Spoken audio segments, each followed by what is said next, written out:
Have you ever felt broken? Like a part of you is so damaged that you lines never be able to reach your full potential? If you've ever felt that way, I want you to listen closely to this story. It's a story about a young eagle named Elara, and it might just change the way you see your own struggles. Deep in a valley cradled by towering, ancient mountains, there lived a flock of majestic eagles. Among them was Elara, a young eagle with eyes the color of molten gold and feathers that shimmered like polished obsidian. From the moment she hatched, her spirit was as vast as the sky she longed to conquer. She would spend her days watching her elders, mimicking their powerful wing beats, dreaming of the day she would join them in their celestial dance. Her first flight was a spectacle. She didn't just fly. She soared, she spiraled, she painted poetry across the canvas of the sky.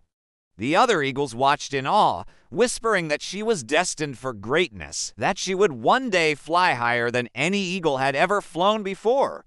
But destiny, as we know, often has a winding path. One afternoon, the sky, once a brilliant, welcoming blue, turned a menacing shade of gray. A storm, sudden and violent, ambushed the valley. The wind howled like a wounded beast, and rain fell in thick, blinding sheets.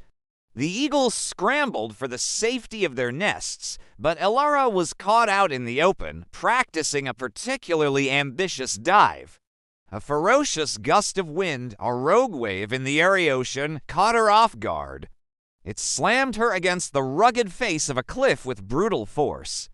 A sharp, searing pain shot through her left wing. Then, nothing. She tumbled through the turbulent air, a broken feather falling from the sky, and landed hard in the dense undergrowth of the forest floor.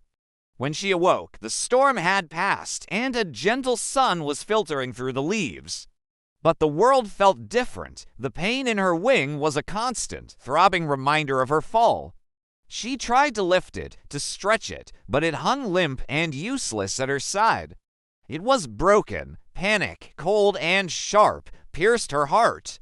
A grounded eagle is no eagle at all. Days turned into weeks. Elara sat huddled in the shadows of the forest, a prisoner on the ground she was meant to rule from above. Above her, she could see her friends and family, their forms silhouetted against the sun, riding the thermal currents with effortless grace. Their joyous calls echoed through the valley, but to Elara, they sounded like a lament for what she had lost. Every day was a torment. She would watch them soar, a lump forming in her throat, a burning in her golden eyes. Every night, when the moon cast long, lonely shadows through the trees, she would cry. Her silent sobs were absorbed by the damp earth, a secret between her and the forest floor. She felt her spirit, once so boundless, shrinking. The sky, her former playground, now felt like a cruel mockery, a paradise she was forever locked out of. Hope began to feel like a distant memory, a forgotten language. She was Elara, the eagle who could no longer fly. The title felt like a brand, a permanent mark of failure. One quiet afternoon, as Elara was lost in her despair, a slow, deliberate rustling in the leaves caught her attention. An old turtle, his shell worn smooth and etched with the patterns of countless seasons, emerged from the bushes. His name was Cashin, and his eyes, though ancient and clouded, held a deep, knowing calm. He had seen many storms, many broken things, and many sunrises that followed. He stopped beside the young eagle and watched her for a long moment, his gaze gentle and understanding. "The sky looks beautiful today," he said, his voice a low, raspy rumble. "It must be hard to see it only from down here." Elara, startled, just nodded, unable to speak past the tightness in her throat. "I see how you watch the others," Cashin continued, his head slowly nodding. "I hear your sorrow on the night wind. You believe your journey is over because your wing is broken." Elara finally looked at him, her golden eyes shimmering with unshed tears. "It is," she whispered, her voice cracking. "I am an eagle. My wings are my life. Without them, I am nothing." The old turtle blinked slowly. "You are mistaken, little one," he said softly. "You think your power is only in your feathers and bone. But your true strength, your truest wings, are right here." He gently tapped his head with a wrinkled leg. "It is your spirit. And your spirit can fly long before your body is ready." His words were strange, yet they resonated with a sliver of truth deep inside her. "Your spirit can fly before your body does," he repeated. "Close your eyes, young eagle. Feel the wind not on your feathers, but in your heart. Picture yourself soaring, diving, climbing higher than ever before. Let your spirit practice what your body cannot. Heal your hope first, and your wing will follow." That night, for the first time in weeks, Elara didn't cry. She closed her eyes and did as the turtle had said. In her mind, she was no longer grounded. She was in the sky, her wings strong and whole, catching the updraft from the valley floor. She felt the exhilarating rush of a steep dive, the peaceful glide on a high current.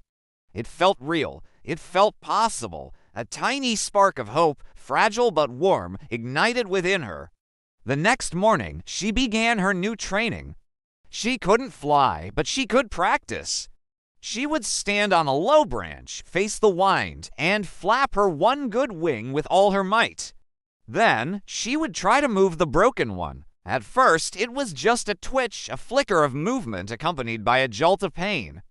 But she persisted. Every single day, from sunrise to sunset, she practiced. She would visualize her flight, feeling the movements in her mind, and then try to translate them into her body. The other animals in the forest watched her, some with pity, others with curiosity.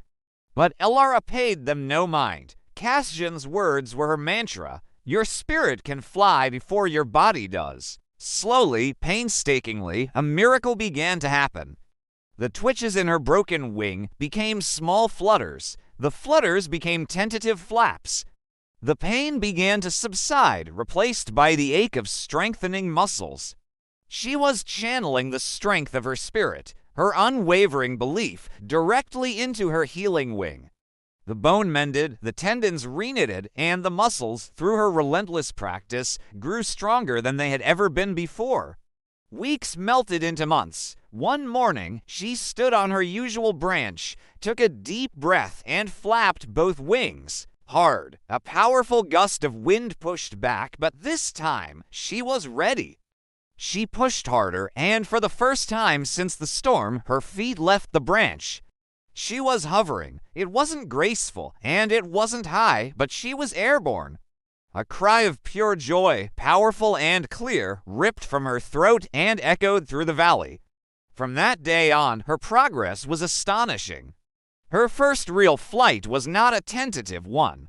She launched herself into the sky with a power that surprised even herself. The months of mental practice and physical struggle had forged an unbreakable connection between her mind and her wings.